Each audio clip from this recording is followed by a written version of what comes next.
តអាមេរិកពិភាក្សាជាមួយលោកហ៊ុនសែនអំពីការពង្រឹងអភិបាលកិច្ចតាមបែបប្រជាធិបតេយ្យនិងសេរីភាពបញ្ចេញមតិក្នុងការប្រយុទ្ធជំងឺឆ្លង COVID-19 អង្គការអ្នកសារព័ត៌មានគ្មានព្រំដែន Reporters Without Borders ទាមទារអាជ្ញាធរដោះលែងអ្នកកាសែតអនឡាញលោកសុវណ្ណរិទ្ធីជាបន្ទាន់ពលករមួយចំនួនដែលទើបត្រឡប់ពីថៃត្អូញត្អែជួបការលំបាកព្រោះគ្មានការងារធ្វើក្រុមយុវជនទាមទារបាត់រោងចក្រអាឈើដែលពួកគេអះអាងថាជាប្រភពនៃវិនាសកម្មព្រៃឈើរួមនឹងព័ត៌មានផ្សេងៗមួយចំនួនទៀតចាជាបន្តទៅនេះនាងខ្ញុំខែសុណងសូមជូនព័ត៌មានទាំងនេះពិស្ដាចាលោកនាងជាទីមេត្រីលោកនាយករដ្ឋមន្ត្រីហ៊ុនសែនបានជួបសន្ទនាតាមទូរស័ព្ទជាមួយប្រមុខការទូតអាមេរិកលោក Mike Pompeo កាលពីព្រឹកថ្ងៃពុធទី8 ខែមេសាជុំវិញការរាតត្បាតនៃជំងឺឆ្លង COVID-19 និងបញ្ហាមួយចំនួនទៀតចាអ្នកវិភាគថានេះជាសញ្ញាណដ៏ល្អមួយនៃទំនាក់ទំនងទ្វេភាគីរវាងប្រទេសទាំងពីរក្រសួងការបរទេសកម្ពុជាឲ្យដឹងតាមសេចក្តីប្រកាសព័ត៌មាននៅថ្ងៃទី8មេសាថាលោកនាយករដ្ឋមន្ត្រីហ៊ុនសែនបានថ្លែងអំណរគុណសហរដ្ឋអាមេរិកចំពោះជំនួយនិងកិច្ចសហការពីអ្នកជំនាញនៃមជ្ឈមណ្ឌលបង្ការនិងគ្រប់គ្រងជំងឺឆ្លង CDC របស់អាមេរិកព្រមទាំងទឹកប្រាក់$2លានដែលរដ្ឋាភិបាលអាមេរិកទើបបានផ្ដល់ឲ្យកម្ពុជាក្នុងការប្រយុទ្ធប្រឆាំងជំងឺ COVID-19 សេចក្តីប្រកាសព័ត៌មានបន្តថាលោកហ៊ុនសែនក៏បានលើកឡើងអំពីទូនាទីដ៏សំខាន់របស់សហរដ្ឋអាមេរិកនៅក្នុងតំបន់អាស៊ីអាគ្នេយ៍ហើយលោកពេញចិត្តចំពោះវិភាគទាននិងសារៈសំខាន់របស់អាមេរិកក្នុងការកាត់បន្ថយគម្លាតរវាងប្រទេសនានាក្នុងតំបន់មេគង្គក្រោមនិងសមាជិកអាស៊ានផ្សេងទៀតបន្ថែមពីលើនេះលោកបានបង្ហាញការគាំទ្រចំពោះលោកប្រធានាធិបតីអាមេរិក Donald Trump ក្នុងកិច្ចខិតខំប្រឹងប្រែងនឹងជំងឺ COVID-19 លោកនាយករដ្ឋមន្ត្រីហ៊ុនសែនក៏បានអញ្ជើញរដ្ឋមន្ត្រីការបរទេសអាមេរិកលោក Mike Pompeo មកបំពេញទស្សនកិច្ចនៅកម្ពុជាក្នុងពេលវេលាសមស្របណាមួយផងដែរមន្ត្រីនាំពាក្យស្ថានទូតអាមេរិកប្រចាំនៅកម្ពុជាអ្នកស្រី Emily Ziberg ប្រាប់អាស៊ីសេរីថារដ្ឋមន្ត្រីការបរទេសលោក Mike Pompeo ពិតជាបានសន្ទនាតាមទូរស័ព្ទជាមួយលោកនាយករដ្ឋមន្ត្រីហ៊ុនសែនមែនអ្នកស្រីថាលោក Mike Pompeo បានបង្ហាញពីការបដិញ្ញាចិត្តរបស់សហរដ្ឋអាមេរិកក្នុងការជួយដល់កម្ពុជាដើម្បីប្រយុទ្ធប្រឆាំងនឹងជំងឺ COVID-19 អ្នកស្រីបន្តថាប្រមុខការទូតអាមេរិកនិងនាយករដ្ឋមន្ត្រីកម្ពុជាយល់ឃើញស្របគ្នាថាជំងឺ COVID-19 នេះគឺជាវិបត្តិសុខភាពសកលហើយរដ្ឋាភិបាលប្រទេសនានាលើពិភពលោកសុទ្ធសឹងតែកំពុងប្រយុទ្ធប្រឆាំងនឹងវិបត្តិរាតត្បាតជាសកលដែលពុំធ្លាប់កើតមាននេះអ្នកស្រី Emily Ziberg ឲ្យដឹងទៀតថាក្រៅពីរឿងវិបត្តិជំងឺ COVID-19 នេះប្រមុខការទូតអាមេរិកក៏បានពិភាក្សាជាមួយលោកនាយករដ្ឋមន្ត្រីហ៊ុនសែនជុំវិញសារៈសំខាន់នៃអធិបតេយ្យជាតិកម្ពុជាមធ្យោបាយពង្រឹងអភិបាលកិច្ចតាមបែបប្រជាធិបតេយ្យនិងសេរីភាពបញ្ចេញមតិផងដែរព្រោះនេះជាពេលវេលាដែលរដ្ឋាភិបាលត្រូវការសម្លេងពីគ្រប់ភាគីពាក់ព័ន្ធដើម្បីប្រយុទ្ធតទល់ទៅនឹងជំងឺឆ្លងរាតត្បាត COVID-19 នេះជាកិច្ចសន្ទនាដ៏កម្ររវាងលោកនាយករដ្ឋមន្ត្រីហ៊ុនសែនជាមួយនឹងមន្ត្រីជាន់ខ្ពស់រដ្ឋាភិបាលអាមេរិកហើយរឿងនេះកើតឡើងស្របពេលដែលរដ្ឋាភិបាលក្រុងភ្នំពេញកំពុងជ្រើសរើសយកប្រទេសចិននៅក្នុងវិបត្តិជំងឺ COVID-19 ជ្រើសយកចិននៅត្រង់ថារដ្ឋាភិបាលលោកហ៊ុនសែនមិនបានបិទជើងយន្តហោះឬក៏ហាមអ្នកដំណើរពីប្រទេសចិនមិនឲ្យចូលកម្ពុជានោះទេផ្ទុយទៅវិញរដ្ឋាភិបាលកម្ពុជាបានហាមឃាត់ពលរដ្ឋអាមេរិកកាំងមិនឲ្យធ្វើដំណើរចូលទឹកដីកម្ពុជាឡើយដោយបារម្ភខ្លាចមានការនាំចូលជំងឺ COVID-19 ជាងនេះទៅទៀតលោកហ៊ុនសែនបានបង្កើនវោហារស័ព្ទបែបឌឺដងកាន់តែខ្លាំងទៅលើសហរដ្ឋអាមេរិកដែលមានចំនួនអ្នកស្លាប់ច្រើនដោយសារជំងឺ COVID-19 ក៏ប៉ុន្តែលោកបានសរសើរប្រទេសចិនពេញមាត់ថាមានសមត្ថភាពគ្រប់គ្រងជំងឺនេះនិងបានចេញមុខជួយប្រទេសជាច្រើននៅលើពិភពលោកអ្នកជំនាញខាងវិទ្យាសាស្ត្រនយោបាយលោកអែមសវណ្ណារាមានប្រសាសន៍ថាការសន្ទនារវាងប្រមុខរដ្ឋាភិបាលកម្ពុជានិងប្រមុខការទូតអាមេរិកនេះគឺជាសញ្ញាណល្អនៃការពង្រឹងទំនាក់ទំនងទ្វេភាគីរវាងប្រទេសទាំងពីរលោកបន្តថាមូលហេតុដែលសហរដ្ឋអាមេរិកលើករឿងសេរីភាពនិងប្រជាធិបតេយ្យមកនិយាយជាមួយប្រមុខរដ្ឋាភិបាលកម្ពុជាក្រៅអំពីរឿងជំងឺ COVID-19 នោះគឺដោយសារតែសហរដ្ឋអាមេរិកចង់ឃើញកម្ពុជាដើរតាមគន្លងប្រជាធិបតេយ្យដោយការសន្យារបស់ខ្លួន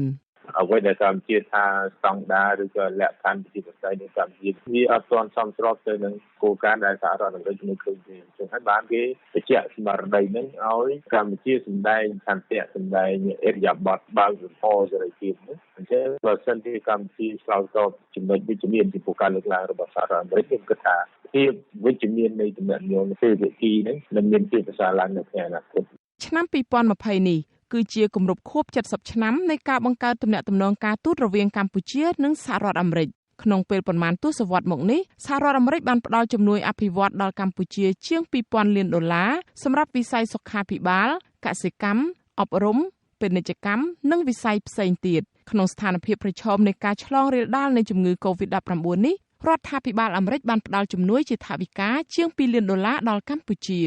សហរដ្ឋអាមេរិករំពឹងថាថវិកានេះបូករួមទាំងការគាំទ្រពីទីភ្នាក់ងារនិងស្ថាប័នសុខាភិបាលរបស់អាមេរិកតាំងពីដើមមកនោះនឹងជួយដល់កម្ពុជាអាចប្រយុទ្ធប្រឆាំងការឆ្លងជំងឺនេះក្នុងសហគមន៍បានចលនានាងជាទីមេត្រីអង្គការអ្នកសារព័ត៌មានគ្មានព្រំដែន Reporters Without Borders ទាមទារអាជ្ញាធរដោះលែងលោកសុវណ្ណរិទ្ធីអគ្គនាយកព័ត៌មានអនឡាញ TV Facebook ជាបន្ទាន់អង្គការនេះក៏អំពាវនាវឲ្យក្រសួងព័ត៌មានផ្ដល់អាជ្ញាប័ណ្ណព័ត៌មានដល់ស្ថាប័នព័ត៌មានអនឡាញរបស់លោកសុវណ្ណរិទ្ធីនេះឡើងវិញផងដែរការទាមទារនិងអំពាវនាវនេះកើតមានឡើងក្រោយពីសមត្ថកិច្ចក្រុងភ្នំពេញបានចាប់ខ្លួនលោកសុវណ្ណរិទ្ធីកាលពីយប់ថ្ងៃទី7ខែមេសា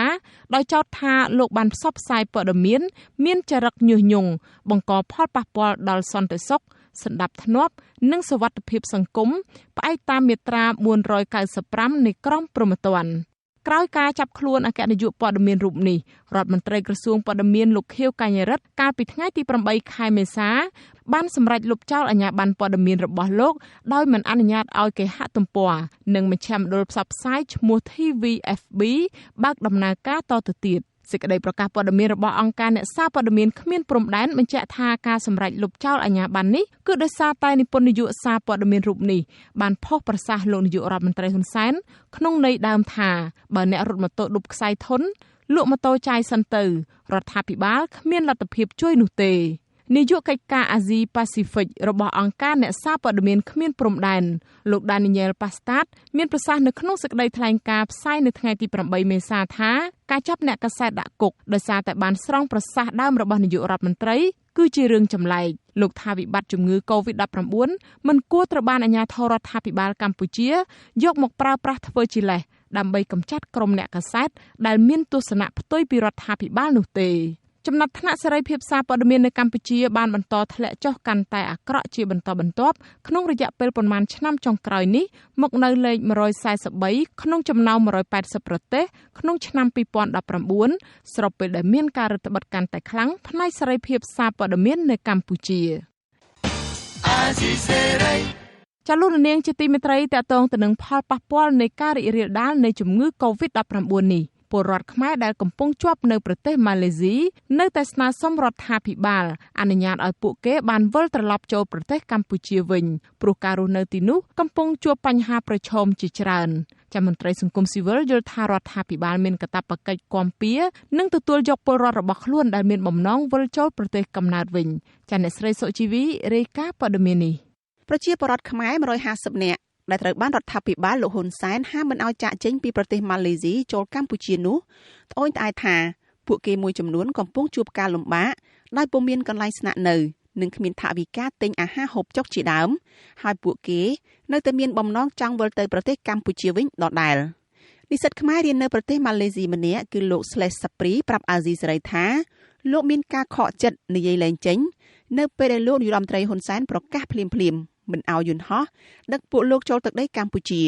ខណៈពួកលោកកំពុងត្រៀមឡើងយន្តហោះនៅក្នុងប្រទេសម៉ាឡេស៊ីនោះទៅហើយលោកបន្តថាអ្នកដំណើរខ្លះហួសចិត្តអង្គុយស្រែកយំ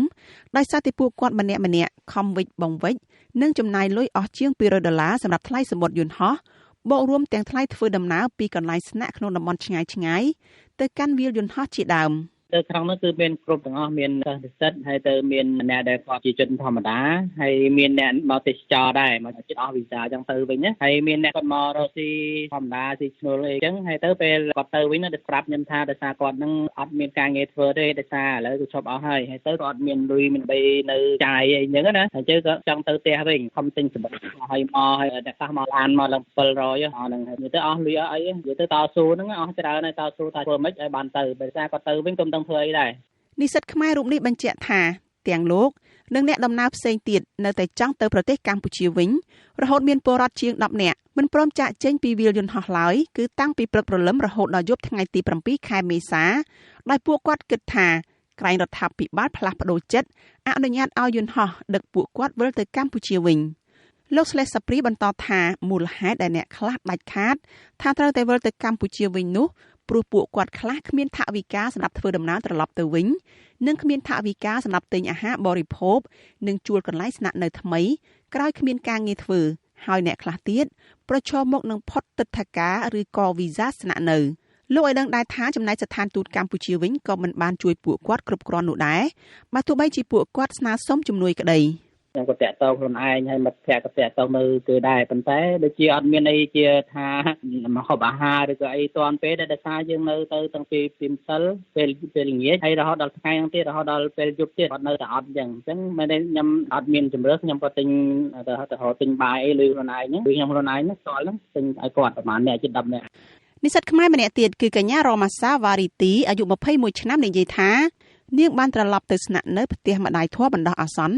ប៉ុន្តែនាងនៅតែចង់វិលត្រឡប់ទៅកម្ពុជាវិញទោះបីជារដ្ឋាភិបាលដាក់ឲ្យនាងនៅដាច់ដោយឡែក14ថ្ងៃក៏ដោយ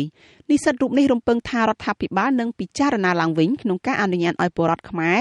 ដែលជាប់គាំងនៅម៉ាឡេស៊ីនោះអាចធ្វើដំណើរចូលកម្ពុជានៅក្នុងពេលឆាប់បំផុតព្រោះអីឥឡូវនៅម៉ាឡេគេឲ្យធ្វើការហើយទៅ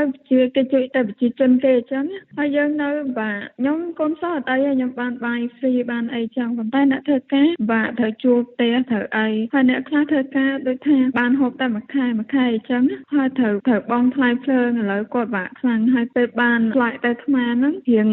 យីរួមតម្លៃរៀងថ្លៃបន្តិចតែគាត់ដូចថាប្រមូលលុយប្រមូលអីទិញថ្លៃផឹកចិត្តទៅខ្មែរវិញអញ្ចឹងទោះបីវាថ្លៃមិនក៏ដោយតែត្រូវនៅcancel ភ្លាមអញ្ចឹងបាទអាស៊ីសេរីមិនអាចសុំការឆ្លើយតបពីអ្នកនាំពាក្យក្រសួងការបរទេសកម្ពុជាលោកកុយគួងនិងប្រធានអង្គភិបអ្នកនាំពាក្យរដ្ឋាភិបាលលោកផៃស៊ីផានបានទេនៅថ្ងៃទី8ខែមេសាចំណែកមន្ត្រីស្ថានទូតកម្ពុជាប្រចាំនៅម៉ាឡេស៊ីបដិសេធនៅក្នុងការឆ្លើយតបជាមួយអាស៊ីសេរីដែលសួរនាំពីស្ថានភាពពលរដ្ឋខ្មែរនិងវិធានការក្នុងការជួយអន្តរាគមន៍សូមទោសបងមន្ត្រីយើងអត់ធ្វើការផងដោយសារនៅម៉ាឡេគេ lockdown អញ្ចឹងទៅខ្ញុំគ្រាន់ជា local staff ទេខ្ញុំក៏ចាំលើកទូរស័ព្ទពលរដ្ឋខ្មែរមានបញ្ហានៅនេះអញ្ចឹងខ្ញុំមិនអាចឆ្លើយអីបានទេជាស្ដីបងបើទោះជាយ៉ាងណាស្ថានទូតកម្ពុជាប្រចាំប្រទេសម៉ាឡេស៊ីប្រកាសលើទំព័រ Facebook ថាកាលពីវេលាម៉ោង 12 យប់ថ្ងៃទី 7 ខែមេសាមន្ត្រីស្ថានទូតបានចុះទៅសម្របសម្រួលផ្ទាល់ដល់ព្រលានយន្តហោះដើម្បីឲ្យពលរដ្ឋខ្មែរចំនួន11នាក់ចុងក្រោយដែលមិនបានវិលទៅកម្ពុជាវិញនោះឲ្យបានវិលទៅកាន់ទីកន្លែងដែលពួកគាត់កំពុងស្នាក់នៅបណ្ដោះអាសន្នសិនរងចាំរហូតមានការជូនដំណឹងជាថ្មីពីស្ថានទូតអំពាវនាវដល់ពលរដ្ឋឲ្យមានការយោគយល់អត់ធ្មត់និងប្រុងប្រយ័ត្នខ្ពស់ចំពោះសុខភាពកាលពីថ្ងៃទី7 ខែមេសាលោកនាយរដ្ឋមន្ត្រីហ៊ុនសែនដែលធ្លាប់ប្រកាសថាកម្ពុជាតូចតែបេះដូងធំដោយក្លាហានទទួលស្វាគមន៍អ្នកដំណើរបរទេសទាំងកប៉ាល់ទឹកនិងយន្តហោះដោយមិនខ្លាចជំងឺឆ្លងនោះបានប្រកាសភ្លាមផ្អាកជើងយន្តហោះដឹកពលរដ្ឋខ្មែរ150នាក់ពីប្រទេសម៉ាឡេស៊ីលោកហ៊ុនសែនបញ្ជាក់ថាការផ្អាកនេះដើម្បីទប់ស្កាត់និងការពារជំងឺឆ្លង COVID-19យើងអត់ដឹងថា150នាក់មានអ្នកណាខ្លះឆ្លងទេបន្ទាប់ពីនឹងទៅត្រូវធ្វើអីអញ្ចឹងភ្នំពេញខ្លាចទៅជាសម្បុកជំងឺគួរឲ្យខ្លាចសង្ឃឹមថាបងប្អូននិងសាច់ញាតិមេត្តាយោគយល់ដល់ការលំបាករបស់ជាការលំបាករបស់ជាតិដែលខ្ញុំគិតថាពេលវេលានេះវាមិនតាន់ស្លាប់ដោយជំនាន់អាប៉ទេកុំឆ្ងល់ពេកការសម្រេចរបស់លោកហ៊ុនសែននេះបានបណ្ដាលឲ្យមានការខកចិត្តនិងមានការរិះគន់យ៉ាងខ្លាំងពីប្រជាពលរដ្ឋនិងមន្ត្រីសង្គមស៊ីវិលព្រមទាំងគណៈបកប្រឆាំងមន្ត្រីកម្មវិធីផ្នែកទេសន្តប្រវេសនៃមជ្ឈមណ្ឌលសម្ព័ន្ធភាពការងារនិងសិទ្ធិមនុស្សហៅកាត់ថាសង្ត្រាល់លោកឌីថេហូយ៉ាមានប្រសាសន៍ថារដ្ឋាភិបាលគួរតែថ្លឹងថ្លែងឲ្យបានច្បាស់លាស់អំពីផលប៉ះពាល់រវាងការអនុញ្ញាតឲ្យពលរដ្ឋខ្មែរចូលប្រទេសនិងការសុកចិត្តទុកឲ្យពួកគាត់នៅក្រៅប្រទេសបន្តទៀតលោកពិនិត្យឃើញថាប្រសិនបើពួកគាត់បន្តរស់នៅប្រទេសម៉ាឡេស៊ីទៀតគឺអាចប្រឈមបញ្ហាជាច្រើនដូចជាគ្មានប្រាក់ចំណូលចិញ្ចឹមជីវិតដោយសារតែគ្មានការងារធ្វើប្រឈមបញ្ហាផ្លូវច្បាប់ដោយសារតែផុតសុពលភាពលិខិតស្នាក់នៅនិងធ្វើការផលប៉ះពាល់ផ្លូវចិត្តខាតបង់ថវិកាដែលខំរកយ៉ាងលំបាកទម្រាំគ្រប់ទិញសម្បត្តិយន្តហោះនិងពិបាករកបន្ទប់ជួលស្នាក់នៅថ្មីក្នុងពេលរដ្ឋាភិបាលប្រទេសម៉ាឡេស៊ីដាក់បំរាមគោចរនៅក្នុងប្រទេសហើយបើប្រៀបធៀបអំពីការអនុញ្ញាតឲ្យគាត់ត្រឡប់មកចំនួនមនុស្ស150នាក់យើងរៀបចំផែនការក្នុងការ ការពារទៅថវិកាអស់ប្រមាណគ្រប់គ្នាសិតតែបងពន្ធចូលរដ្ឋនៅពេលដែលពលរដ្ឋមានបញ្ហាវាគួរតែយកអាលុយពន្ធទាំងអស់ហ្នឹងក៏ដូចជាកន្លងមកយើងឃើញថាចំនួនសប្បុរសធម៌អ្នកខ្លះរហូតដល់$50,000ចុះសម្រាប់ពលរដ្ឋត្រឹមតែ150នាក់គាត់រៀបចំក្នុងការដាក់ឲ្យនៅដល់ឡែកមានទុនធានពេទ្យទុនធានឧបករណ៍ទុនធានការតាមដាននិងការទទួលទំនុកបំរុងផ្នែកស្បៀងអាហារហ្នឹងយើងធ្វើអត់កើតទេយើងគិតថាបើអនុញ្ញាតឲ្យគាត់មកពលរដ្ឋទាំង50នាក់ហ្នឹងអត់មានរងផលប៉ះពាល់អត់មានរងផលលំបាកគាត់រដ្ឋមានទូនទីមិនមែនទៅរដ្ឋមានកាតព្វកិច្ចក្នុងការឆ្លើយតបដើម្បីធានាទាំងអាយុជីវិតធានាទាំងសិទ្ធិសេរីភាពធានាទាំងសុខសុវត្ថិភាពរបស់ប្រជាពលរដ្ឋដែលត្រូវត្រឡប់មកវិញលោកលីថេហូយ៉ាស្នើសុំរដ្ឋាភិបាលពិចារណាឡើងវិញក្នុងការអនុញ្ញាតឲ្យពលរដ្ឋវិលចូលប្រទេសកម្ពុជានៅក្នុងគ្រាដ៏លំបាកនេះដើម្បីបង្ហាញពីការទទួលខុសត្រូវនិងការយកចិត្តទុកដាក់ចំពោះពលរដ្ឋនឹងមានកាតព្វកិច្ចក្នុងការការពារក្នុងការថែទាំក្នុងការគាំពារអញ្ចឹងគេមិនដែលហាមពលរដ្ឋខ្លួនឯងមិនឲ្យចូលប្រទេសទេប្រទេសណាក៏ដោយប្រទេសណាដែរលោកសង្កេតមកគេហាមតែជនបរទេសមិនឲ្យចូលដូចនៅប្រទេសថៃចឹងគេហាមជនបរទេសមិនឲ្យចូលស្រុកថៃប៉ុន្តែគេបើកឱកាសឲ្យជនជាតិថៃត្រឡប់ទៅស្រុកទេសគេវិញអាហ្នឹងជាគោលការណ៍ទូទៅហើយក្នុងនាមរដ្ឋទទួលខុសត្រូវហើយឆ្លើយតបបំពេញកាតព្វកិច្ចជាអ្នកបម្រើសេវាផងជាអាណាព្យាបាលផងកាលពីថ្ងៃទី7ខែមេសាគណៈបកសង្គ្រោះជាតិក៏បានចេញសេចក្តីថ្លែងការណ៍សម្ដែងការសោកស្ដាយចំពោះការបដិសេធរបស់លោកហ៊ុនសែនដែលមិនទទួលយកពលរដ្ឋខ្មែរដែលមានបំណងចាកចេញពីប្រទេសម៉ាឡេស៊ីដែរគណៈបកប្រឆាំងមួយនេះចាត់ទុកការសម្ដែងរបស់លោកហ៊ុនសែនថាបង្ហាញពីភាពទន់ខ្សោយការមិនទទួលខុសត្រូវនិងជាទង្វើអមនុស្សធម៌មកលើពលរដ្ឋខ្លួនឯងដែលផ្ទុយពីមេដឹកនាំនៅលើពិភពលោកទាំងស្រុងដែលចាត់វិធានការជំលះពលរដ្ឋគេចេញពីប្រទេសដែលកំពុងតែមានការឆ្លងរីករាលដាលខ្លាំងនៃជំងឺ Covid-19 ដើម្បីសុវត្ថិភាពនិងសេចក្តីសុខពលរដ្ឋគណៈបកប្រឆាំងស្នើសុំមេដឹកនាំរបបក្រុងភ្នំពេញពិចារណាបើកផ្លូវឲ្យពលរដ្ឋខ្មែរអាចវិលចូលទៅកម្ពុជាវិញបានចា៎នេះខ្ញុំសុជីវីអាស៊ីសេរីរាយការណ៍ពីរដ្ឋធានី Washington ចាលោកនាងជាទីមេត្រីតាក់ទងទៅនឹងការរីករាលដាលនៃជំងឺ Covid-19 ពលករខ្មែរមួយចំនួនដែលទើបត្រឡប់មកពីប្រទេសថៃចាប់ផ្ដើមជួបបញ្ហាសេដ្ឋកិច្ចនៅក្នុងគ្រួសារដោយសារតែនៅក្នុងស្រុកអត់ការងារធ្វើពលករទាំងនោះព្រួយបារម្ភថាប្រសិនបើស្ថានភាពរាតត្បាតជំងឺ Covid-19 ចេះតែអូសបន្លាយយូរទៀតនោះជីវភាពរបស់ពួកគេកាន់តែដុនដាបខ្លាំងជាមិនខានមន្ត្រីសង្គមស៊ីវិលយល់ថាបញ្ហានេះរដ្ឋាភិបាលគួរតែបញ្ចេញកញ្ចប់ថវិកាជាតិជួយដល់ពលករដើម្បីសម្រាលទុក្ខលំបាករបស់ពួកគាត់ចាលោកនាងនៅបានស្ដាប់សេចក្តីរាយការណ៍នេះពិស្ដានៅពេលបន្តិចទៀត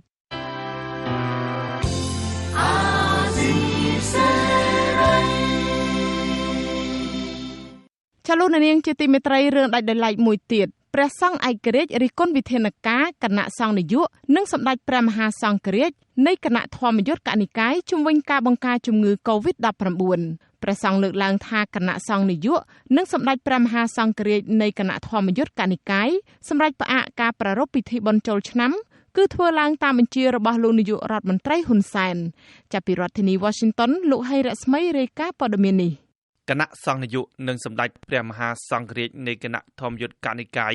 នៃព្រះរាជាណាចក្រកម្ពុជាកាលពីថ្ងៃទី7ខែមេសាបានចេញសេចក្តីប្រកាសព័ត៌មានដាច់ដោយឡែកពីគ្នាផ្អាកការប្រារព្ធកម្មវិធីចូលឆ្នាំខ្មែរតាមរយៈបែបព្រះពុទ្ធសាសនាចាប់ពីថ្ងៃច័ន្ទទី13ដល់ថ្ងៃប្រហ័សទី16សប្តាហ៍ក្រោយនេះដោយអះអាងថាដើម្បីចូលរួមទប់ស្កាត់ជំងឺ Covid-19 តាមការណែនាំរបស់ក្រសួងសុខាភិបាលមិនឲ្យមានការប្រមូលផ្ដុំមនុស្សច្រើនសង្ឃប្រកាសនេះធ្វើឡើងក្រោយពីលោកនាយករដ្ឋមន្ត្រីហ៊ុនសែនកាលពីថ្ងៃទី7ខែមេសាបានប្រាប់អង្គសន្និសីទកសែតនៅទីស្តីការគណៈរដ្ឋមន្ត្រីថា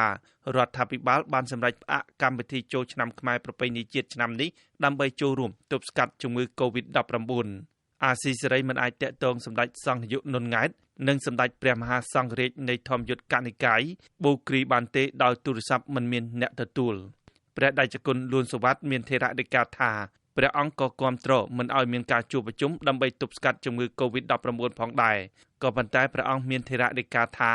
សង្ឃត្រូវតែឯករាជ្យមិនត្រូវរងចាំតែបទបញ្ជាពីលោកនាយករដ្ឋមន្ត្រីហ៊ុនសែនទើបចេញសង្ឃប្រកាសជាក្រោយនោះទេព្រះដេចគុណបានបន្តថាស្ថាប័នជាតិសាសនានិងព្រះមហាក្សត្រសុទ្ធតែជាស្ថាប័នឯករាជ្យនិងអព្យាក្រឹតតែស្ថាប័នព្រះពុទ្ធសាសនាបានចេញសង្ឃប្រកាសក្រោយពីការប្រកាសរបស់លោកហ៊ុនសែនបែបនេះមិនឆ្លុះបញ្ចាំងពីការដើរតួនាទីភាពជាអ្នកដឹកនាំនៅក្នុងព្រះពុទ្ធសាសនាប្រកបទៅដោយបញ្ញានោះទេក៏ប៉ុន្តែនេះអត់ស្ដែងចេញពីតួនាទីរបស់ព្រះសង្ឃទេ ស្បែងចេញពីទូនាទីរបស់ថ្នាក់ដឹកនាំកម្ពុជាហើយថ្នាក់ដឹកនាំកម្ពុជានៃសង្ឃហ្នឹងក៏ចេញសេចក្តីប្រកាសក្រោយពីស្ថាប័នជាតិទៅទៀតអញ្ចឹងវាអត់មានភាពស្មើគ្នាប្រកបទៅដោយបញ្ញាគេហៅថាបញ្ញានៃការចូលរួមគិតគូរពីស្ថាប័នជាតិទៅដល់ស្ថាប័នសាសនាដោយឲ្យមានភាពដើរទន្ទឹមគ្នាហ្នឹងវាអត់មានទន្ទឹមគ្នាទេព្រោះវាមានដើរមុខមានដើរក្រោយស្ថាបនិកបណ្ដាញព្រះសង្ឃឯករាជ្យដើម្បីយុត្តិធម៌សង្គមព្រះតេជគុណបុត្របន្ទិញមានថេរដីកាថាកិច្ចការធ្វើបុណ្យនៅក្នុងវត្តអារាមគឺជាកាតព្វកិច្ចដែលសង្ឃជាអ្នកជំនាញត្រូវតែផ្ដល់ដំបូន្មានឲ្យអ្នកដឹកនាំនិងអ្នកនយោបាយមិនត្រូវអង្គុយចាំនាយករដ្ឋមន្ត្រីបញ្ជាឲ្យចេញសេចក្តីថ្លែងការណ៍នោះទេចំពោះប្រទេសយើងមិនបានធ្វើដោយឈលលើជំហរឯករាជ្យប្រសង់ជាអ្នកនាំផ្លូវជាអ្នកណែនាំជាមលុបដល់ពុទ្ធបរិស័ទទេអ្នកនយោបាយនិងជនកំហុសឬក៏ជនផ្ដាច់ការនឹងជាអ្នកនាំផ្លូវទៅវិញនៅក្នុងសង្គមយើងមានមនុស្សអាក្រក់អ្នកនាំផ្លូវដូច្នេះសភាវៈអាក្រក់ក្នុងសង្គមយើងវាកើតតកតុយគ្នាហើយបើសិនជាប្រសង់ដែលជាតំណាងឲ្យសេចក្តីល្អសភាវៈល្អនឹងប្រសង់អត់យកចិត្តទុកដាក់អីសោះមានន័យថាប្រសង់នៅពេលនេះបានបាត់បង់ទូនាទីជាមលុបជាអ្នកនាំផ្លូវជាអ្នកណែនាំក្រសួងសុខាភិបាលនៅថ្ងៃទី8ខែមីនានេះបានរកឃើញករណី COVID-19 ថ្មីចំនួន2អ្នកបន្ថែមទៀតដែលធ្វើឲ្យអ្នកមានជំងឺ COVID-19 សរុបចំនួន117អ្នកនៅទូទាំងប្រទេសហើយក្នុងនោះបានជាសះស្បើយសរុបបានកើនឡើងដល់63អ្នកគឺស្មើនឹង 53.84% បើធៀបទៅនឹងចំនួនអ្នកកើតជំងឺ COVID-19 ទាំងអស់ខ្ញុំបាទហេងរស្មីអាស៊ីសេរីពីរដ្ឋធានី Washington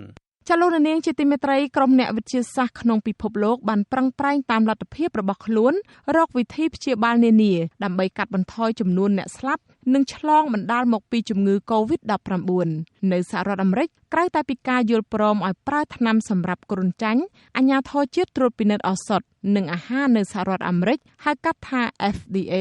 ក៏បានយល់ព្រមឲ្យប្រើវិធីសាស្ត្រមួយទៀតគឺចាក់បញ្ចូលផ្លាស្មាដែលមានអង់ទីគ័រឬប្រព័ន្ធការពារខ្លាំងរបស់អ្នកជាសះស្បើយពីជំងឺ COVID-19 ទៅអ្នកជំងឺធ្ងន់ធ្ងរនិងដើម្បីជួយទៅដល់ក្រុមគ្រូពេទ្យជួរមុខដែលកំពុងប្រឈមខ្លាំងនៃការឆ្លងមេរោគដ៏កាចសាហាវមួយនេះចាលោកនាងនឹងបានស្ដាប់សេចក្តីរាយការណ៍នេះពុស្ដានៅពេលបន្តិចទៀត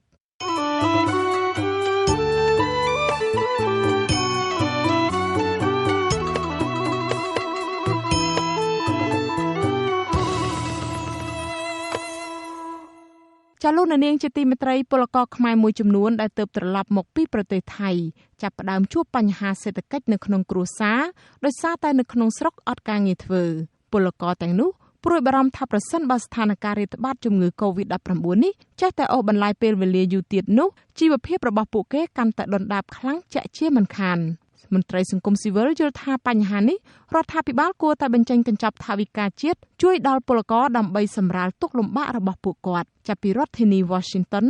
លោកសេកបណ្ឌិតរាយការណ៍អំពីស្ថានភាពរស់នៅរបស់ពលករខ្មែរដែលទើបត្រឡប់មកពីប្រទេសថៃដូចតទៅពលរដ្ឋម្នាក់មានស្រុកកំណើតនៅស្រុកបារាយខេត្តកំពង់ធំលោកជាខូនប្រាប់អាស៊ីសេរីថាលោកត្រឡប់មកពីប្រទេសថៃកាលពីថ្ងៃទី5ខែមីនាតាមច្រកទ្វារព្រំដែនអន្តរជាតិអូស្មាច់ខេត្តបន្ទាយមានជ័យបុរសវ័យ36ឆ្នាំរូបនេះបង្ហាញថាមូលហេតុដែលលោកសម្រេចចិត្តត្រឡប់មកស្រុកកំណើតវិញក្នុងអំឡុងពេលនេះដោយសារតែថៅកែបានផ្អាកការងារដោយពុំមានថ្ងៃកំណត់ដើម្បីការពារខ្លាចឆ្លងជំងឺ COVID-19 តាមសេចក្តីសម្រេចរបស់រដ្ឋាភិបាលថៃពលករធ្វើការផ្នែកដឹកជញ្ជូនត្រីនៅលើទូកនេសាទរូបនេះបន្តថាចាប់តាំងពីថៅកែផ្អាកការងារមកគឺលោកពុំមានប្រាក់ចំណូលដោះស្រាយជីវភាពគ្រួសារនោះទេហើយសប្តាហ៍នេះលោកនៅផ្ទះជាមួយនឹងក្រុមគ្រួសារនៅស្រុកកំណើតដោយពុំបានរកការងារធ្វើអ្វីឡើយលោកបន្តថាថវិកាដែលលោកធ្វើការងារនៅក្នុងប្រទេសថៃកន្លងមកនោះមួយចំនួនត្រូវបង់រំលោះធនាគារនិងមួយចំនួនទៀតលោកផ្ញើឲ្យប្រពន្ធនិងឪពុកម្ដាយចាយវាយដូច្នេះនៅពេលនេះលោកពុំមានប្រាក់សម្រាប់ប្រើប្រាស់ប្រចាំថ្ងៃទៀតនោះឡើយ ក្នុងមួយថ្ងៃបតនាក៏ចៃបន្តិចទៅបតនាថ្ងៃណាក៏ចៃច្រើនព្រោះការទិញនេះទិញនោះទិញអីយកម្ហូបខ្ញុំមានពីពេកគេលុយនៅថៃនៅចង់ការចង់អុយគេដោះគេមិនរួចទុកចតចេះក៏នឹងនៅម៉េចមិនមកក៏យើងអុយគេបានបន្តិចបន្ទូនិយាយប្រាប់គេចាស់សិនឥឡូវចាប់ហួយគីឡូមិនដាច់ស្ដីគីឡូមិនដាច់បែរតែត្រួតទិញរបស់របរនៅផ្សារកាន់តែថ្លៃកាន់តែឡើងថ្លៃអូមានគេពិបាកច្រើនគ្នាបងស្រដៀងគ្នានេះដែរប្រជាពលរដ្ឋនៅស្រុកអង្គរធំខេត្តសៀមរាបលោកសឿនរ៉ាន់រៀបរាប់ថាកូនរបស់លោកចំនួន3នាក់បានត្រឡប់មកពីប្រទេសថៃប្រមាណ3សប្តាហ៍ហើយដោយសារតែនៅទីនោះអត់ការងារធ្វើផងនិងខ្លាចឆ្លងជំងឺរលាកផ្លូវដង្ហើម COVID-19 ផងទើបលោកហៅកូនឲ្យត្រឡប់មកផ្ទះវិញលោកបន្តថានៅពេលនេះកូនរបស់លោកទាំង3នាក់នៅផ្ទះជុំគ្នានិងពុំមានការងារធ្វើរកប្រាក់ចំណូលបានឡើយហើយបញ្ហានេះបានធ្វើឲ្យជីវភាពរបស់លោកកាន់តែក្រីក្របន្ថែមទៀតលោកបន្ថែមថាសប្តាហ៍គ្រួសាររបស់លោកជំពាក់ប្រាក់ធនាគារជាង$10,000អាមេរិកដែលបានខ្ចីគេធ្វើដើមទុនដាំដុះនិងទិញគោយន្តសម្រាប់ភ្ជួរហើយពេលនេះលោកពុំមានប្រាក់សងគេវិញឡើយលោកថាកន្លងមកបានប្រាក់កូនពីប្រទេសថៃមកសងធនាគារនិងចាយវាយប្រចាំថ្ងៃខ្លះក៏ប៉ុន្តែនៅពេលនេះពួកគាត់អត់ការងារធ្វើបានប៉ះពាល់យ៉ាងខ្លាំងទៅដល់ក្រុមគ្រួសារ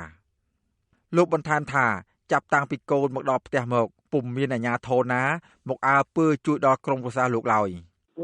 អត់មានអុយចាយទេអង្គុយមុខគ្នាប្រកោះយកបាល់នេះអត់ទៅណាបើក្មេក៏បិទនៅឯថៃក៏បិទដែរនោះបាទ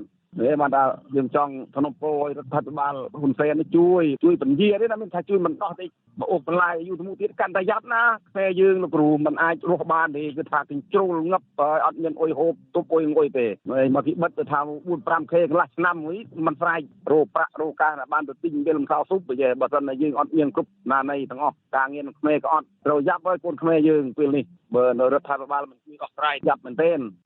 ចំណែកពលករនៅខេត្តបន្ទាយមានជ័យលោករ៉ាំបូរ៉ាវិញថ្លែងថា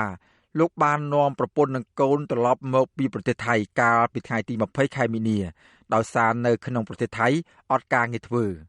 ពលករធ្វើការផ្នែកកាត់ដេររូបនេះបន្តថា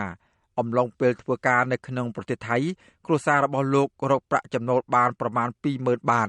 ឬប្រហែល$600អាមេរិកក្នុងមួយខែ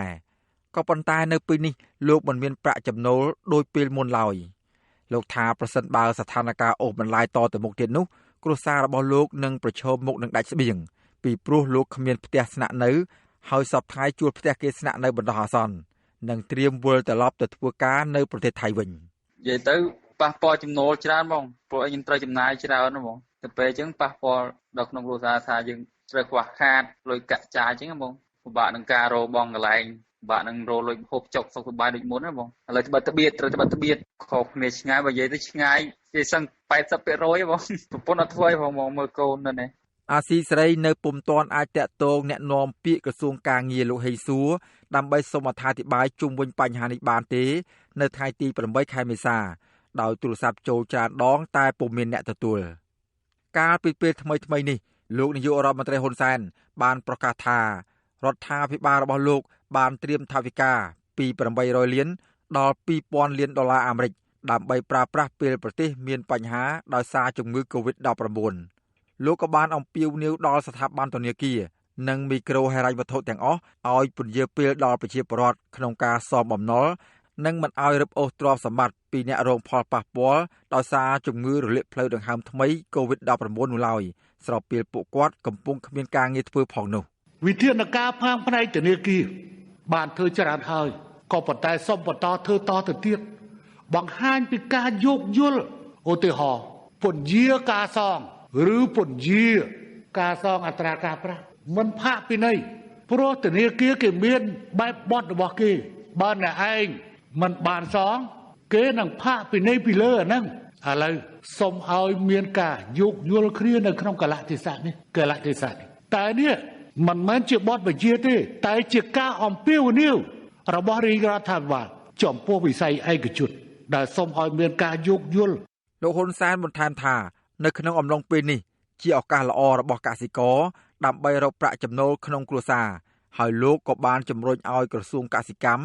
ណែនាំដល់កសិករឲ្យបង្កើនការដាំដុះផលដំណាំឲ្យបានច្រើនដើម្បីផ្គត់ផ្គង់ដល់តម្រូវការក្នុងស្រុក កន្លងទៅកំណើនក្នុងវិស័យឧស្សាហកម្មវិស័យសេវាកើនខ្ពស់វិស័យកសិកម្មកើនទៀតនៅពេលខាងមុខនេះកំណើនក្នុងវិស័យឧស្សាហកម្មនិងសេវាធ្លាក់ចុះកំណើនក្នុងវិស័យកសិកម្មនឹងហក់ឡើងតែម្ដងនេះជាឱកាសដែលយើងអាចមើលឃើញតាំងពីឥឡូវអញ្ចឹងយើងត្រូវធ្វើកិច្ចការងារនេះជាមួយគ្នា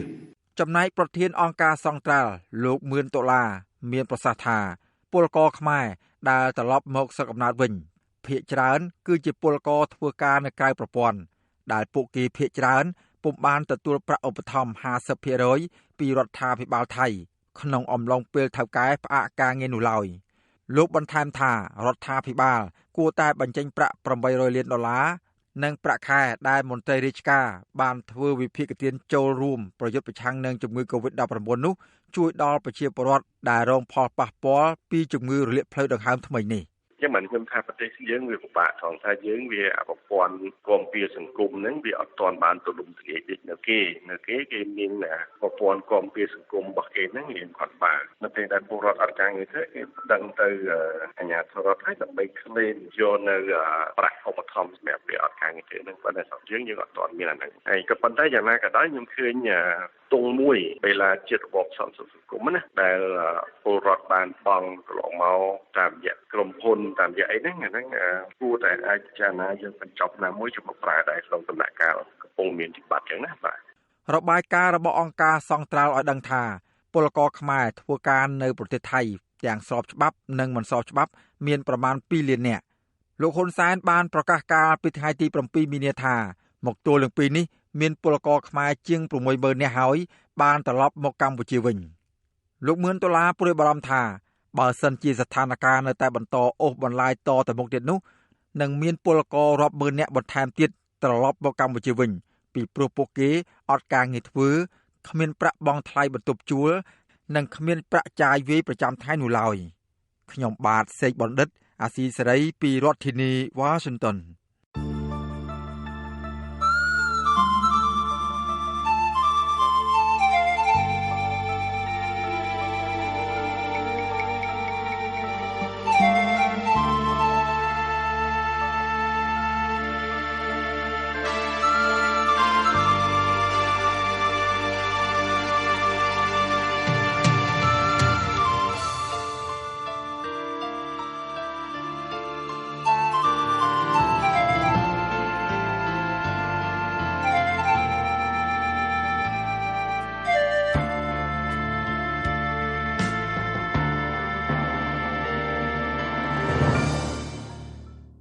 ចលនានាងជាទីមេត្រីតកតងទៅនឹងការរាតត្បាតនៃជំងឺ Covid-19 នេះដែរសមាគមគ្រូបង្រៀនគាំទ្រចំណាត់ការក្រសួងអប់រំដែលពន្យាពេលប្រឡងធំចំនួន2គឺការប្រឡងសញ្ញាបត្រមធ្យមសិក្សាបឋមភូមិនិងការប្រឡងសញ្ញាបត្រមធ្យមសិក្សាទុតិយភូមិក្នុងឆ្នាំ2020នេះដើម្បីទប់ស្កាត់ការឆ្លងរាលដាលនៃជំងឺ Covid-19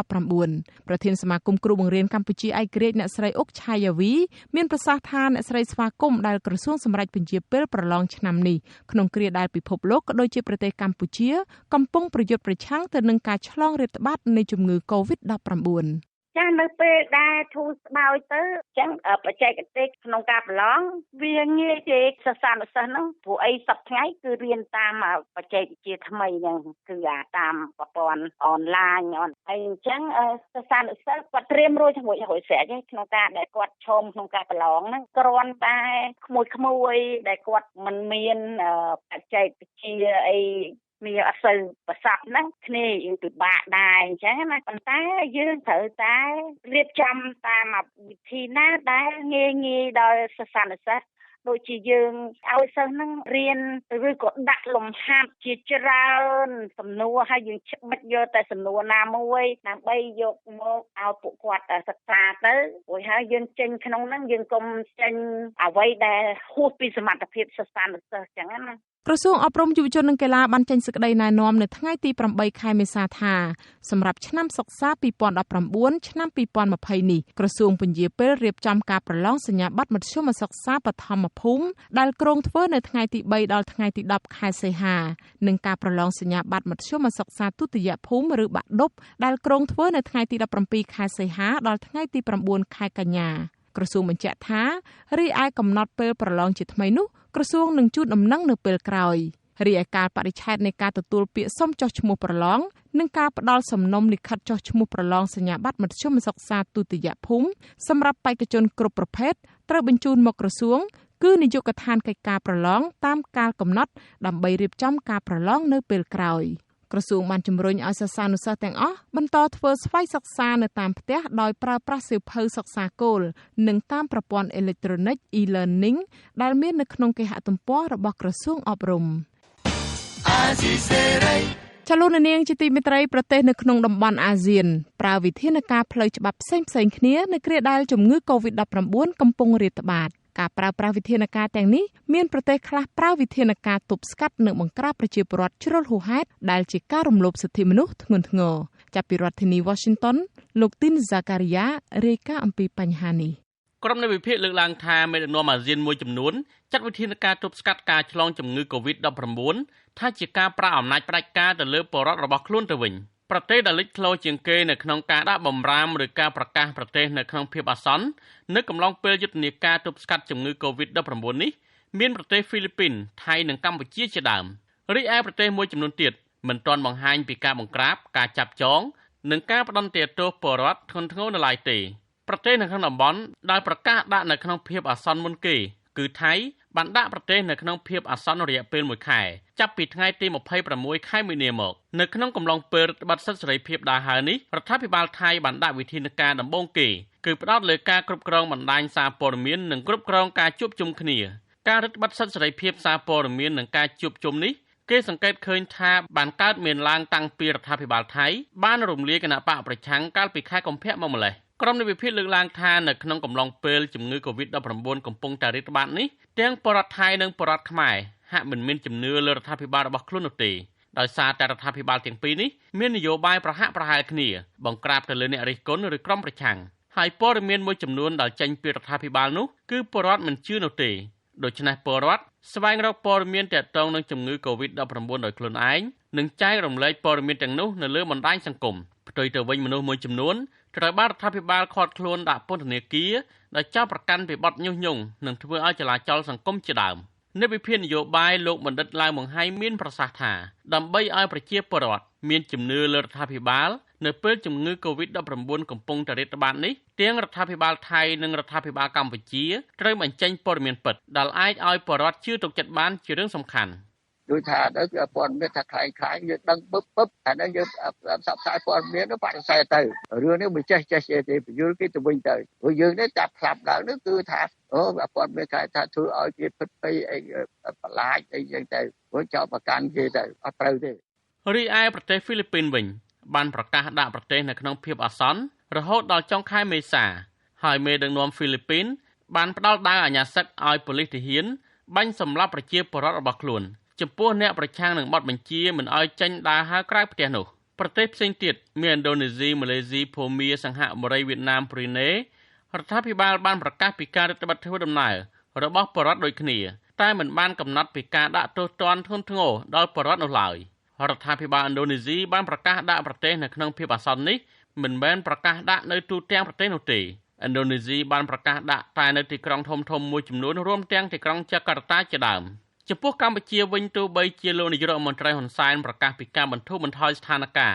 ថាភាគរយនៃការដាក់ប្រទេសនៅក្នុងភាពអាសន្ននេះមានលទ្ធភាពតិចតួចក្តីប៉ុន្តែលោកនៅតែប្រាជ្ញាថាកម្ពុជានៅតែបន្តធ្វើច្បាប់ដាក់ប្រទេសនៅក្នុងភាពអាសន្ននេះដដែល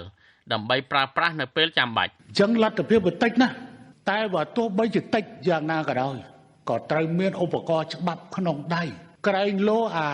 0.1% វាលេចឡើងបើលេចឡើងយើងត្រូវតែដាក់វានៅក្នុងស្ថានភាពមានអាសន្នទោះបីជាលោកហ៊ុនសែនប្រកាសថាភាគរយនៃការដាក់ប្រទេសនៅក្នុងភាពអាសន្នអាចធ្វើទៅរួចត្រឹមតែ 0.1% ដោយសារតែជំងឺ Covid-19 នេះក្តីប៉ុន្តែក្រុមអ្នកតាមដាននយោបាយកម្ពុជាអះអាងថារដ្ឋាភិបាលបានដាក់ប្រទេសនេះនៅក្នុងភាពអាសន្នតាំងពីឆ្នាំ2013មកម្លេះដែលរដ្ឋាភិបាលប្រើកងកម្លាំងប្រដាប់អាវុធហួសហេតុបាញ់សម្លាប់ពលរដ្ឋនៅក្នុងពេលបង្ក្រាបបាតុករធ្វើបាតុកម្មនោះលោកបណ្ឌិតឡាវម៉ុងហៃមានប្រសាសន៍ថាពលរដ្ឋកម្ពុជាបានបាត់បង់សិទ្ធិសេរីភាពរួមទាំងសិទ្ធិពលរដ្ឋនិងនយោបាយដែលមានចែងនៅក្នុងរដ្ឋធម្មនុញ្ញពិសេសទៅទៀតរដ្ឋាភិបាលតែងតែប្រើប្រាស់កងកម្លាំងប្រដាប់អាវុធបង្ក្រាបពលរដ្ឋ និងសកម្មភាពចាប់ពលរដ្ឋដាក់ពន្ធនាគារយ៉ាងផុសផុលក្រោយពីរំលាយគណៈបកសង្គ្រោះជាតិមកដែលនេះជាការបង្ហាញឲ្យឃើញថារដ្ឋាភិបាលបានដាក់ប្រទេសនេះនៅក្នុងភាពអាសន្នបាត់ទៅហើយតាមពិតណាតាំងពីដែលខែមករា2013មកហ្នឹងណាតាមពិតប្រទេសយើងហ្នឹងគឺដែលរដ្ឋាភិបាលដាក់ក្នុងភាពអាសន្នដែលជាក់ស្ដែងទៅហើយព្រោះព្យួរសិទ្ធិគេយ៉ាងថឹករួមទាំងដែលបញ្ជូនដែលកងកម្លាំងហ្នឹងទៅប្រក្រាបគេបាញ់សម្លាប់គេផងណាព្រោះអត់ប្រកាសភាពអាសន្នទេណាអ្នកឃ្លាំមើលផ្នែកអភិវឌ្ឍសង្គមលោកបណ្ឌិតសេងសេរីមានប្រសាសន៍ថាការដាក់វិធានការតឹងតែង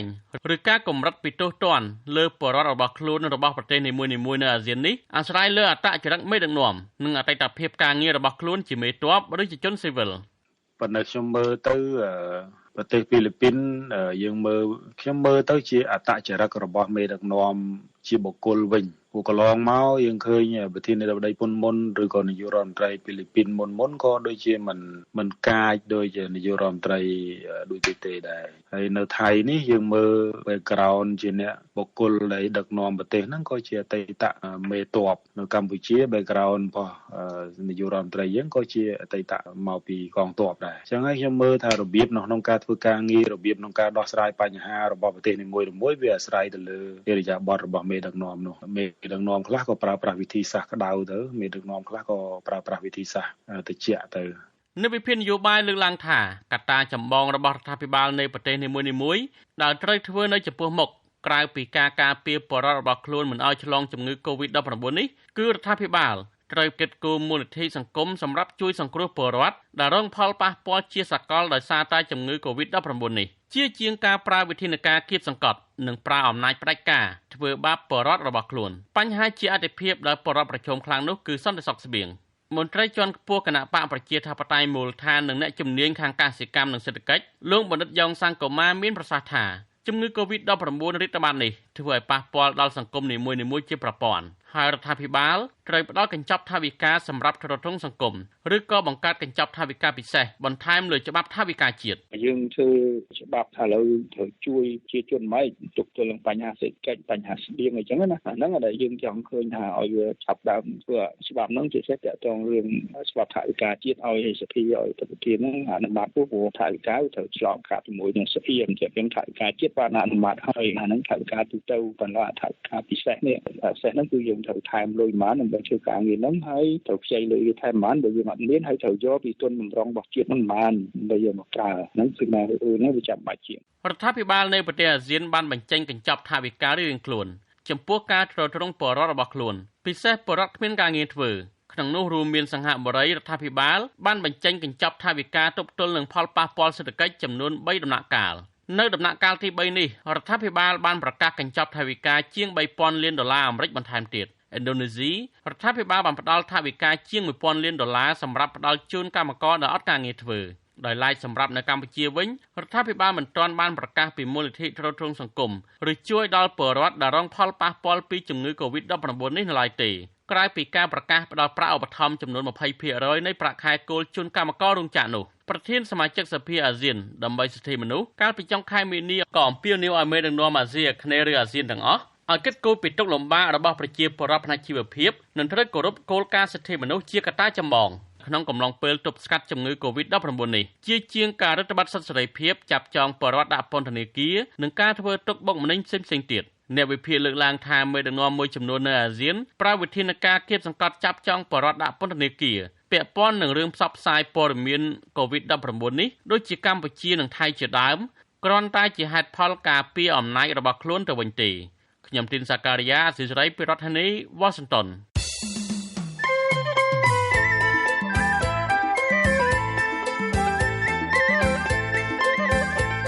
នីតិសុខភាព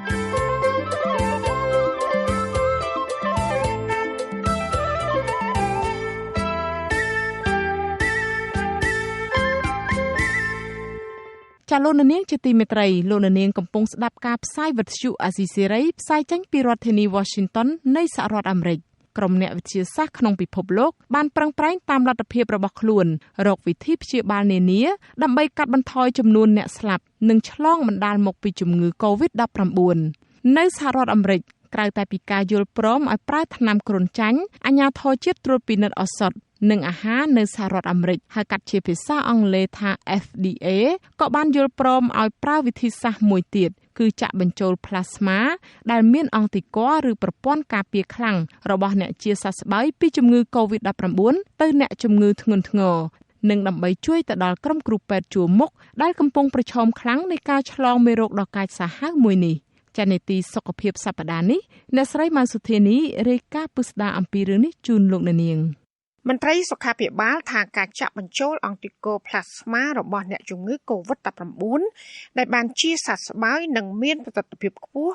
ទៅលើអ្នកដែលមានជំងឺធ្ងន់ធ្ងរហើយដែលមានប្រព័ន្ធការពារខ្លួនខ្សោយមិនអាចប្រឆាំងនឹងមេរោគ SARS-CoV-2 នៃជំងឺ COVID-19 នេះបាន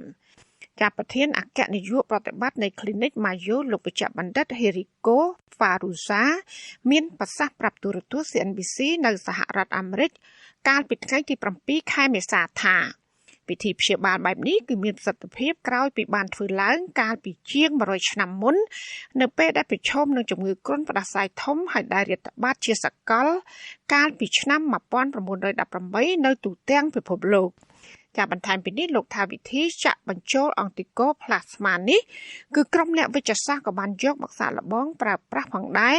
ក្នុងអំឡុងពេលរាតត្បាតនៃជំងឺសានិងជំងឺអេបូឡាចាលោកវិជ្ជបណ្ឌិត Faruza បញ្ជាក់ផងដែរថា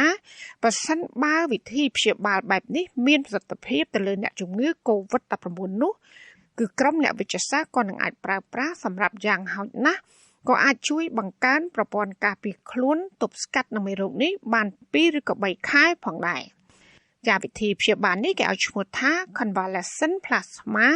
គឺជាវិធីព្យាបាលមួយដែលយកអង់ទីកូផ្លាស្មាដែលបានមកពីការបរិច្ចាគនៃអ្នកជំងឺ COVID-19 ហើយដែលបានជាសះស្បើយរួចហើយបញ្ចូលទៅអ្នកផ្ទុកជំងឺ COVID-19 ដូចគ្នានេះដើម្បីអាចបង្កើនប្រព័ន្ធការពារខ្លួនទប់ទល់ប្រឆាំងនឹងមេរោគ SARS-CoV-2 នៃជំងឺ COVID-19 នេះលោកបន្តថាអង់ទីកូនេះគឺបង្កើតឲ្យមានប្រព័ន្ធការពារខ្លួនដើម្បីអាចជួយទប់ស្កាត់មិនឲ្យមេរោគប្រភេទនេះរីករាលដាលខ្លាំងបន្ថែមទៀតនៅក្នុងខ្លួនរបស់អ្នកជំងឺ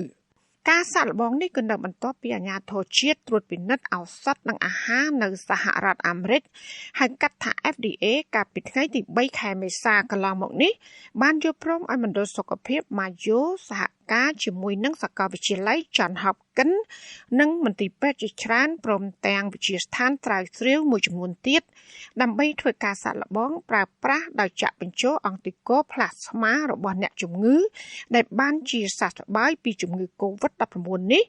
ទៅអ្នកជំងឺដូចគ្នានេះ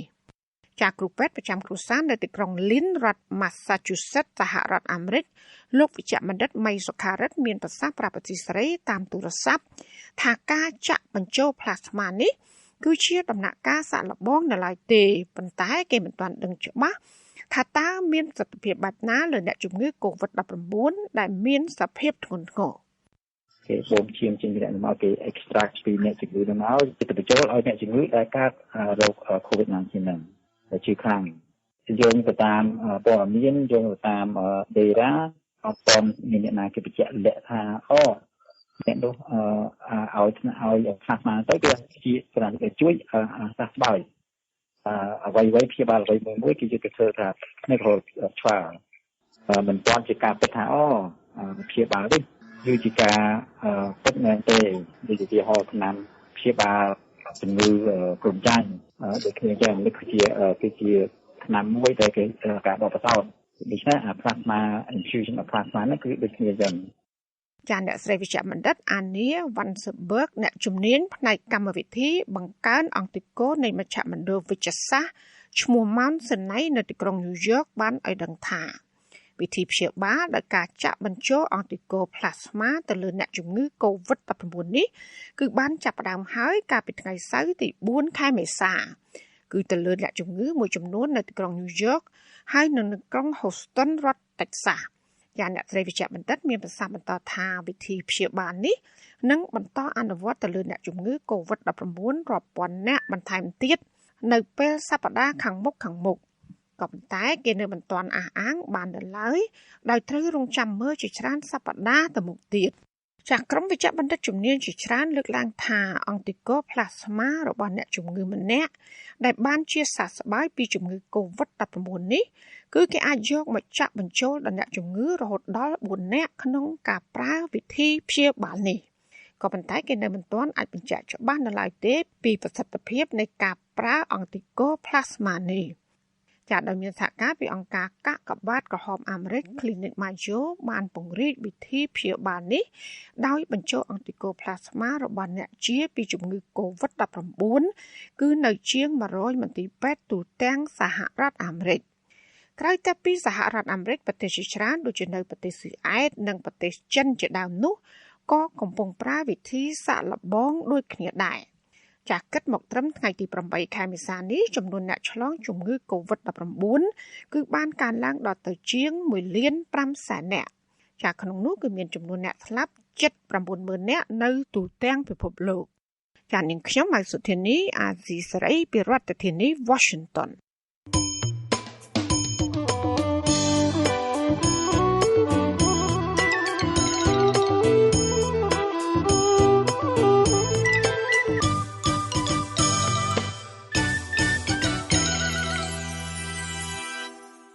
ចលនានាងជាទីមេត្រីរឿងដាច់ដោយឡែកមួយទៀតក្រុមអ្នកស្រឡាញ់បរិស្ថានប្រកាសចំហបន្តធ្វើយុទ្ធនាការទាមទាររដ្ឋាភិបាលបញ្ឈប់រោងចក្រអាឈើនៅតំបន់ព្រៃការពារធម្មជាតិនិងបញ្ឈប់ការផ្ដល់លិខិតអនុញ្ញាតប្រមូលផលនិងអនុផលព្រៃឈើចេញពីដីសម្បត្តិសេដ្ឋកិច្ចដឹកទៅលក់នៅក្រៅប្រទេសពួកគេបង្ហោះវីដេអូផ្សព្វផ្សាយអំពាវនាវដល់ប្រជាពលរដ្ឋឲ្យចូលរួមទប់ស្កាត់បទល្មើសព្រៃឈើគ្រប់រូបភាពចាប់ពីរដ្ឋធានី Washington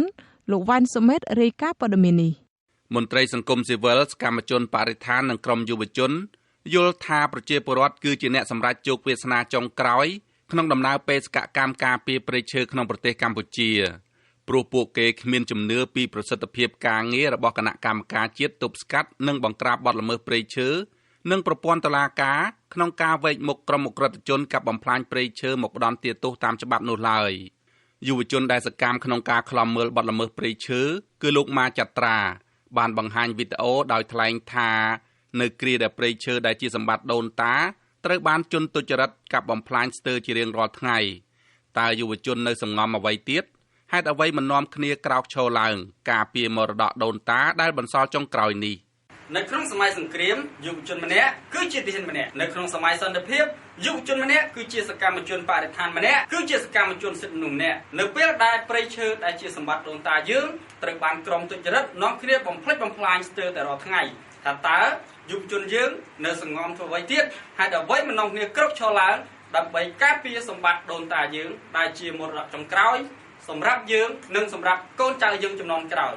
ប្រធានអង្គការកិច្ចការពិសេសសិទ្ធិមនុស្សកម្ពុជាលោកអ៊ូចលេងរកឃើញថាការអនុញ្ញាតឲ្យមានរោងចក្រអាឈើ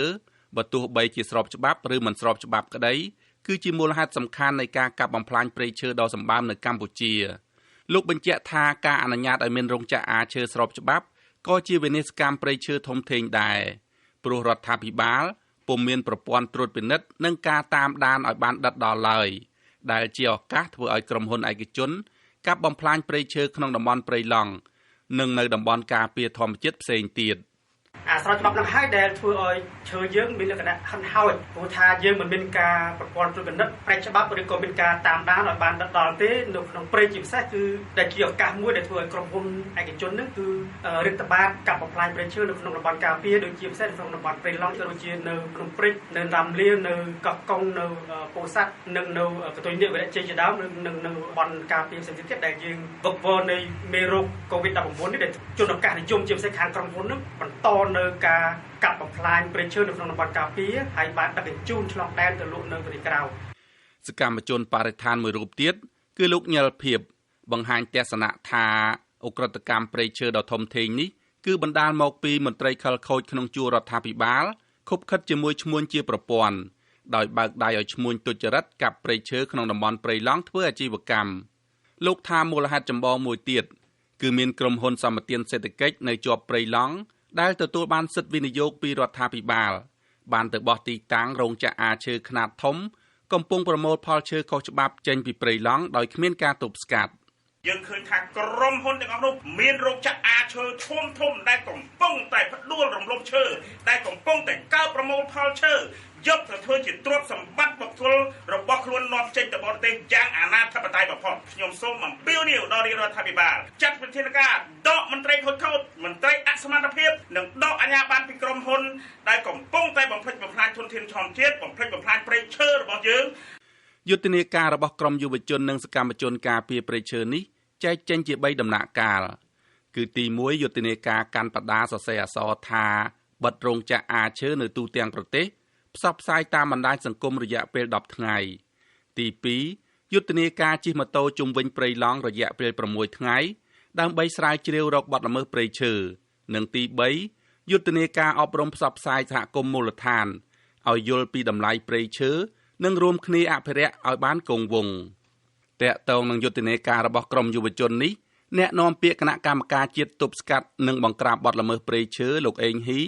បដិសេធមិនធ្វើអត្ថាធិប្បាយជុំវិញយុទ្ធនាការនេះទេដោយលោកបង្វែរសំណួរឲ្យសួរខាងក្រសួងកសិកម្មវិញការបញ្ឈប់ហ្នឹងគឺជាសមត្ថកិច្ចរបស់ខាងក្រសួងកសិកម្មលោកខាប់មាញ់និងនេសាទអញ្ចឹងអ្នកដែលមានសមត្ថកិច្ចចេញហ្នឹងគឺខាងក្រសួងជាអ្នកចេញអញ្ចឹងសួរទៅខាងក្រសួងបានអរគុណណាអាស៊ីសេរីបានព្យាយាមតាក់ទងអ្នកនាំពាក្យក្រសួងកសិកម្មលោកស្រីវុធី អ្នកនាំពាក្យក្រសួងបរិស្ថានលោកណេតភត្រានិងអ្នកនាំពាក្យរដ្ឋាភិបាលលោកផៃស៊ីផានក៏ប៉ុន្តែមិនអាចតាក់ទងបានទេនៅថ្ងៃទី8មេសាដោយពួកលោកមិនលើកទូរស័ព្ទសកម្មជនបរិស្ថានលោកហេងស្រស់សង្កេតឃើញថាមកទល់ពេលនេះមានក្រុមហ៊ុនធំៗចំនួន3ដែលមានរោងចក្រអាឈើខ្នាតធំជាប់នឹងព្រៃឡង់គឺក្រុមហ៊ុន Sing Biotech ក្រុមហ៊ុនអង្គរ Plywood និងក្រុមហ៊ុនធីងាអភិវឌ្ឍនិងវិនិយោគលោកថាក្រុមហ៊ុនទាំងនេះកំពុងដំណើរការធ្វើអាជីវកម្មឈើជារៀងរាល់ថ្ងៃដោយដឹកឈើចេញពីតំបន់ព្រៃឡង់យកទៅលក់នៅក្រៅប្រទេសលោកថាមន្ត្រីបរិស្ថាននិងសមត្ថកិច្ចដែលឈរជើងនៅតំបន់នោះមិនហ៊ានអនុវត្តច្បាប់លើក្រុមហ៊ុនទាំងនោះទេព្រោះមានអ្នកមានអំណាចកាងនៅពីក្រោយខ្នងគាត់មិនបានយកចិត្តទុកដាក់ក្នុងការការពារទេគឺគាត់នៅតែចាំប្រមូលលុយចាំតែតបាក់លុយដែលគេឲ្យដឹកឈើចេញយកលុយដឹកគោយន្តចូលទៅកាប់ព្រៃយកលុយដឹកឈើចេញគាត់យកលុយអញ្ចឹងហើយបានយើងមើលឃើញចំណុចនេះហើយបានយើងមានការភ័យព្រួយបារម្ភចំពោះព្រៃឈើចុងក្រោយរបស់ប្រទេសកម្ពុជាបានធ្វើឲ្យយើងបង្កើតជាយុទ្ធនាការបញ្ឈប់កុំឲ្យមានការកំបាញ់ព្រៃឈើចុងក្រោយរបស់កម្ពុជាអាស៊ីសេរីមិនទាន់អាចតាក់ទងសុំការបំភ្លឺពីតំណាងក្រុមហ៊ុនទាំងនេះបាននៅឡើយទេក៏ប៉ុន្តែក្រុមហ៊ុន Sing Biotech ធ្លាប់បដិសេធថាក្រុមហ៊ុនមិនពាក់ព័ន្ធនឹងការកាប់ឈើក្នុងតំបន់ព្រៃឡង់នោះឡើយមន្ត្រីសង្គមស៊ីវិលសកម្មជនបរិស្ថាននិងក្រុមយុវជនបង្ហាញក្តីព្រួយបារម្ភយ៉ាងខ្លាំងពីជោគវាសនាព្រៃឈើដែលនៅសេសសល់ចុងក្រោយនេះព្រោះពួកគេយល់ថាអាជ្ញាធរពាក់ព័ន្ធនិងមន្ត្រីជំនាញគ្រប់លំដាប់ថ្នាក់អាចទទួលបានសំណូកនឹងលាភសក្ការៈពីក្រុមឈ្មួញទុច្ចរិតជាថ្នូរមិនបង្ក្រាបបទល្មើសព្រៃឈើខ្ញុំបាទវ៉ែនសុមេតអាស៊ីសេរីពីរដ្ឋធានី Washington